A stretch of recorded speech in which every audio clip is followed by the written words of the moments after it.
Hello friends, welcome to SSC coaching centre. दोस्तों, screen पर जो प्रश्न आपको दिखाई दे रहा है ये वही प्रश्न है जो मैंने आपको होमवर्क के लिए दिया था।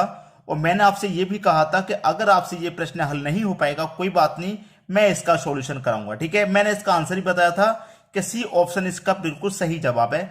और मैंने कहा था लॉजिकल प्रश्न है ये। अब देखिए लॉजिकल प्रश्न कैसे है, आपको इसका रिलेशन इससे साबित करना है 2/3 का 19/29 से। देखिए मैं यहां पर कहूंगा कि 2/3 है आपके पास, रिलेशन चाहिए 19/29 से। ठीक है ये बात। अब देखिए होगा क्या इस प्रश्न में, ध्यान दीजिएगा कि 2 है मेरे पास और यहां पर 19 है। मैं क्या करूं, इस 2 का जो गुना है वो 9 से कर दूं बाद वाली संख्या से, 2 गुने 9। ठीक है, और पहले वाली संख्या को कर देता हूं मैं प्लस।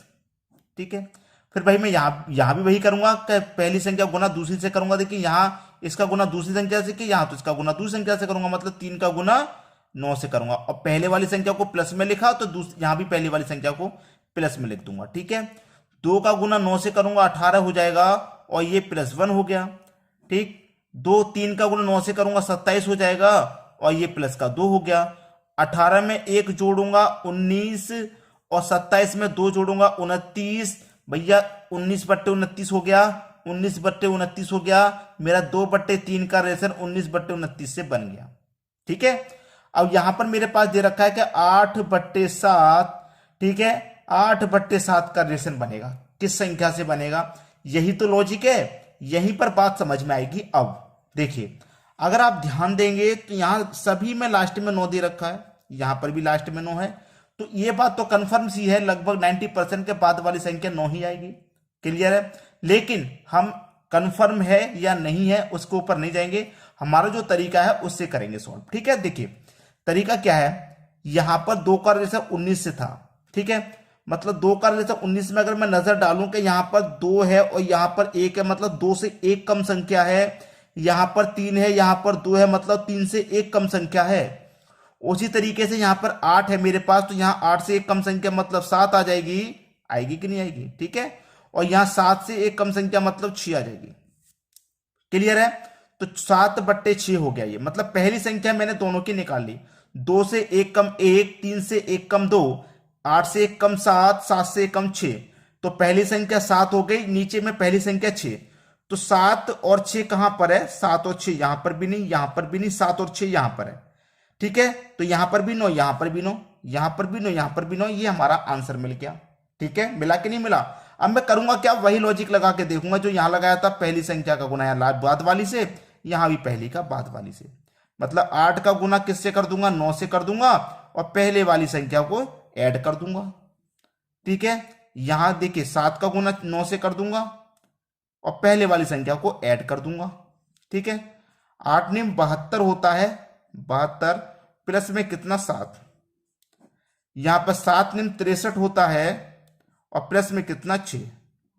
72 में 7 जोड़ूंगा 79 हो जाएगा, 63 में 6 जोड़ूंगा 69 हो जाएगा।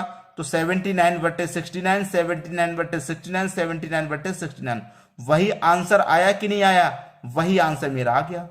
तो मैंने पहले ही बता दिया था कि इस प्रश्न का जो आंसर आएगा वो थोड़ा लॉजिकल तरीके से आएगा। और सी ऑप्शन जो बच्चों के लिए मैंने होमवर्क दिया था उन्होंने कौन सी कैलकुलेशन लगाई ये मुझे नहीं पता, लेकिन अगर ये कैलकुलेशन लगाए तो सभी का यही आंसर आ रहा होगा।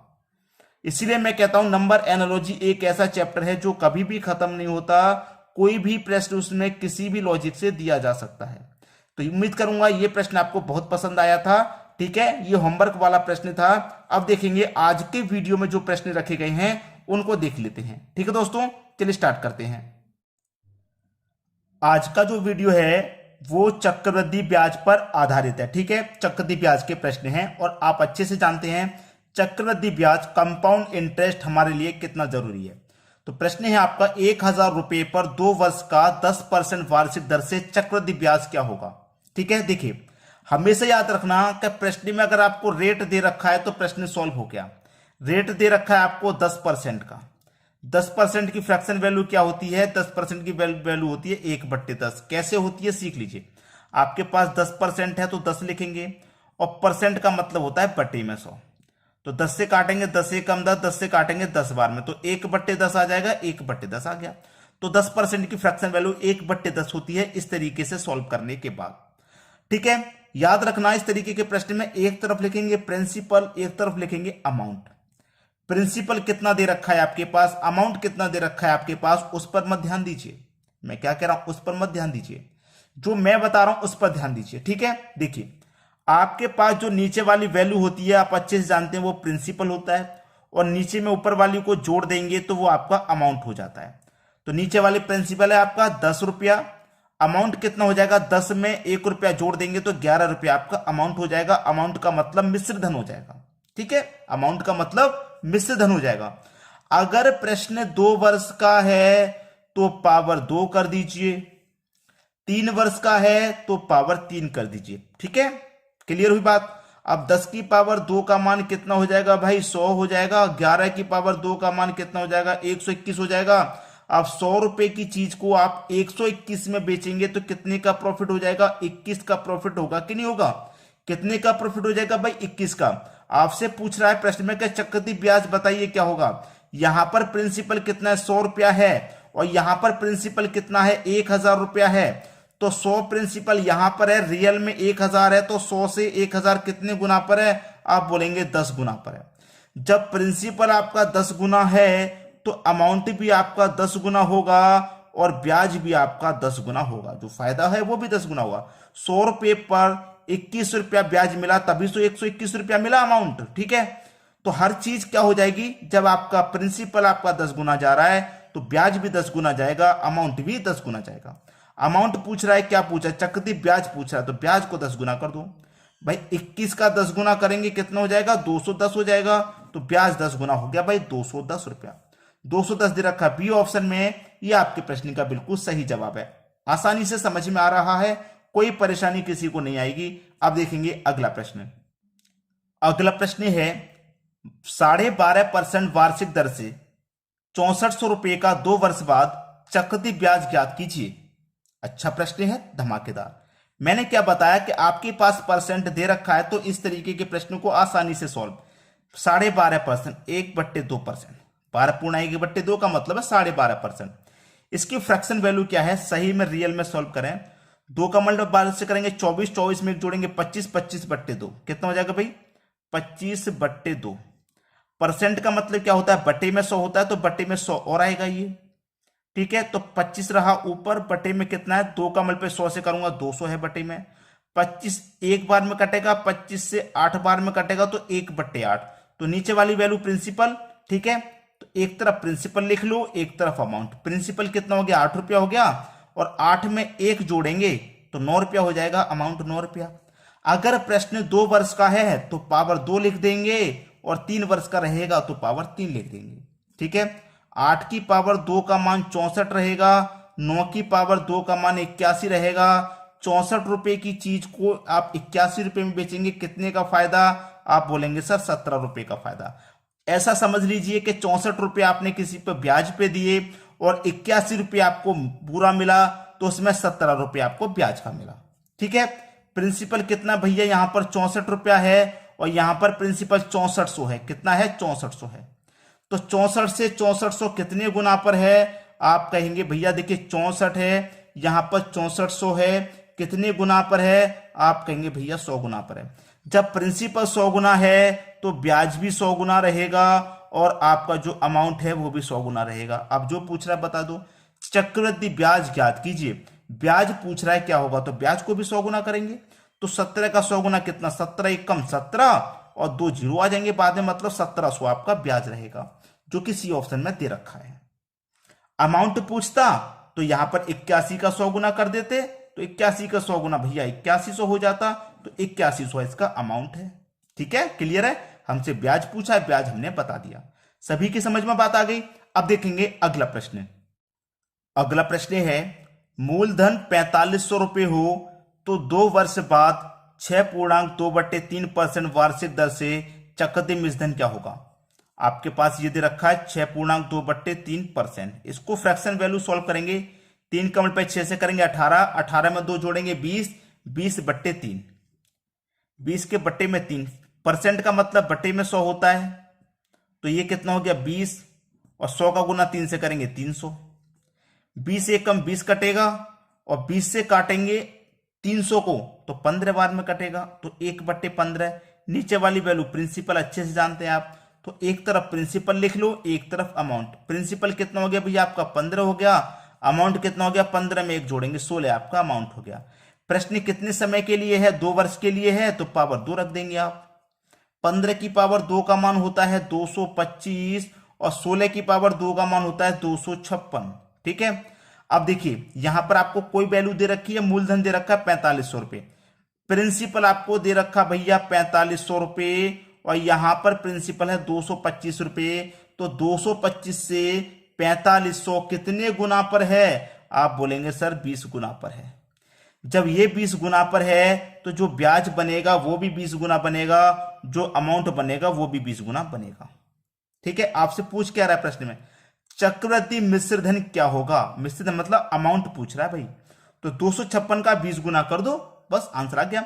256 का 2 से गुना करेंगे तो ये होता है आपका 512 और एक ही जीरो लगा देंगे लास्ट में तो 5120, तो आपके पास जो अमाउंट रहेगा वो 5120 रहेगा। अमाउंट कितना 5120, क्योंकि डी ऑप्शन में। इस बार ब्याज नहीं पूछा, ब्याज इस बार नहीं पूछा है। ठीक है, अमाउंट पूछ रहा है तो मैंने अमाउंट का गुना कर दिया।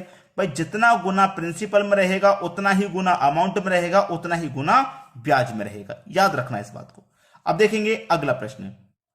अगला प्रश्न है, कोई राशि 10% वार्षिक दर से उधार दी जाती है और 3 वर्ष के अंत में 1331 रुपये प्राप्त होते हैं, तो बताओ उधार दी गई राशि क्या है।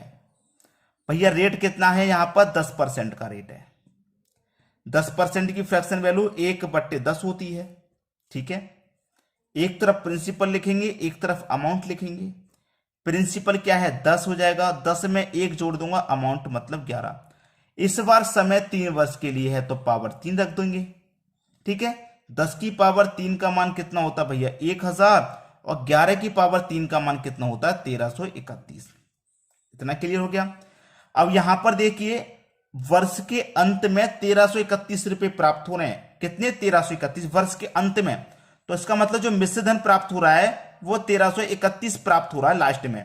आपने बैंक में कुछ भी रुपया जमा किया होगा उसको लास्ट में 1331 रुपए प्राप्त हो रहा है, ये आपका अमाउंट प्राप्त हो रहा है, ब्याज ब्याज सब लगने के बाद। ठीक है, और अमाउंट पहले से भी 1331 है, प्राप्त 1331 हो रहा है, तो कितने गुना पर, 1 गुना पर है, 1331 गुना 1 से करेंगे 1331 रहेगा।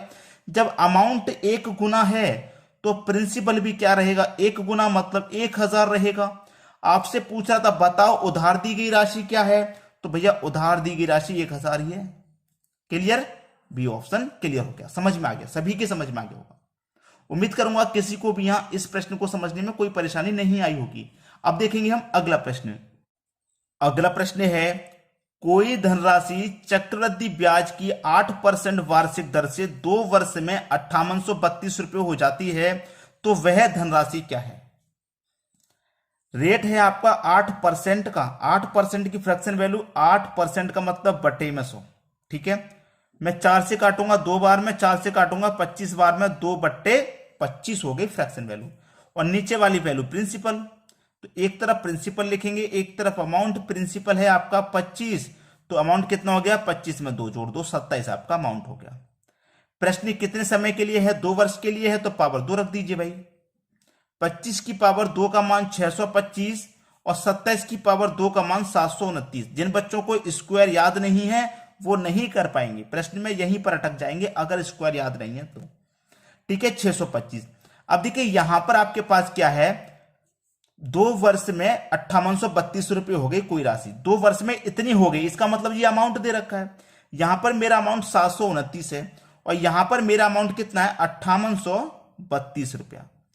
अब इससे ये कितने गुना पर है भाई, इससे ये कितने गुना पर है, 7 8 56, 8 गुना नजर आ रहा है मुझे तो भाई, मुझे तो 8 गुना नजर आ रहा है ये। ठीक है, जब ये 8 गुना होगा तो आपका जो प्रिंसिपल है वो भी भैया 8 गुना होगा। 625 का 8 गुना कर दीजिए, कितना हो जाएगा, 625 का 8 है, सीधा सीधा 5000 हो जाएगा। ठीक है, पूछ क्या रहा है, धनराशि बताओ, भैया धनराशि तो 5000 हो जाएगी, 5000 दे रखा है सी ऑप्शन में। ये आपके प्रश्न का बिल्कुल सही जवाब हो जाएगा। बात क्लियर हो गई, ये प्रश्न भी अच्छे से समझ में आ गया। अब देखेंगे हम अगला प्रश्न। अगला प्रश्न है 6,000 रुपए का 10% चक्रवृद्धि ब्याज की दर से 2.1/2 वर्ष का चक्रवृद्धि ब्याज बताओ।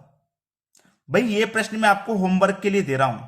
मुझे पूरा भरोसा है कि इस प्रश्न को कराने की मुझे जरूरत नहीं पड़ेगी, आप इसका आंसर सभी बच्चे बता देंगे। ठीक है, सभी बच्चों को बताना है इस प्रश्न का आंसर क्या आएगा। उम्मीद करूंगा कोई भी बच्चा ऐसा नहीं होगा जिसकी समझ में नहीं आया हो। वीडियो पसंद आए तो शेयर अधिक से अधिक कर देना। जो बच्चे आपके कांटेक्ट में हैं और तैयारी कर रहे हैं उनके पास तक वीडियो को जरूर पहुंचा देना, शेयर कर देना। ठीक है दोस्तों, धन्यवाद।